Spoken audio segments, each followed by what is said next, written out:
My name is Samuel Moore-Sobel, and I'm the author of the book, Can You See My Scars?, which is my memoir about my experience as a burn survivor. My story began on September 1st, 2009.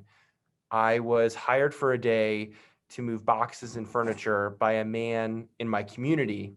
Here I was 15 years old. I was a week away from starting my sophomore year of high school.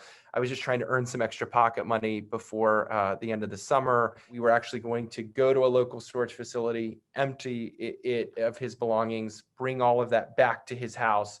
And then from there, we would take whatever was left over to his friend's shed. Once we arrived, we met the homeowner, and she was there, and she had her dogs with her. And, she went to open the shed, and it was just filled to the brim with furniture and boxes and everything you could imagine. And so she instructed us to take everything out and to toss it onto a nearby cement slab so that we could fit the contents of the truck into the shed.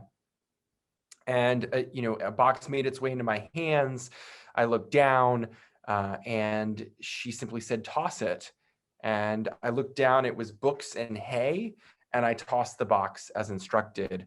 And the second it hit that cement slab, an explosion rang out, and I saw this substance come flying toward me. I didn't know what it was. I instinctively closed my eyes, and then I felt it hit my face, and the pain began. And eventually the man, he calls 911, and they ask him what the substance is. He doesn't know. Once I'm taken to the hospital, I find out that I suffered second and third degree burns to my face and arms, and I was burned by sulfuric acid, that there had been a glass jar of sulfuric acid at the bottom of this box, which is a very dangerous substance. I was medevaced to Children's Hospital in Washington, D.C. I had surgery the next morning to the affected areas. And then from there, it was this years-long journey of surgery. So I had more than a dozen operations over the next 8 or 9 years, a very long road to how I look today. And I know most people say they can't see my scars. That's thanks to the handiwork of a lot of doctors along the way. How I got through it was actually going to therapy. Was a big part of my recovery.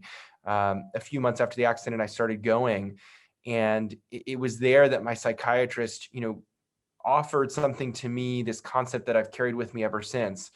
And it was the idea that we all could assemble a toolbox filled with tools, and that we could develop those tools in order to withstand whatever came our way. And so in my case, that meant, dealing with the symptoms of post-traumatic stress disorder and depression that I was experiencing at the time.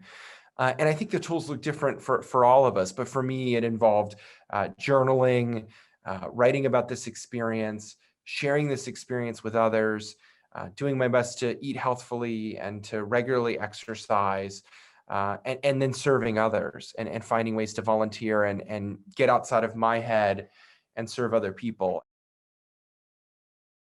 In the first several years after the accident, I used to view my scars as objects of shame. I was ashamed of how I looked. I was ashamed to look in the mirror. I didn't, want to, be reminded of the worst day of my life.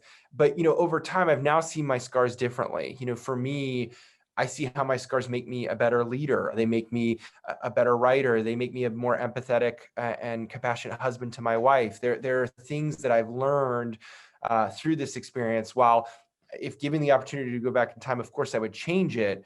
I also realize the lessons that I've learned that I might not have, been able to learn any other way. I learned that we all have scars, that they might not be as visible as my own, but we all have them. Scars don't have to be something that we're ashamed of. They can be transformed into something that are symbols of triumph. And for me, that's how I view my scars today. I'm proud of my scars, and I see them as symbols of triumph and objects of survival. And they remind me of all I've overcome.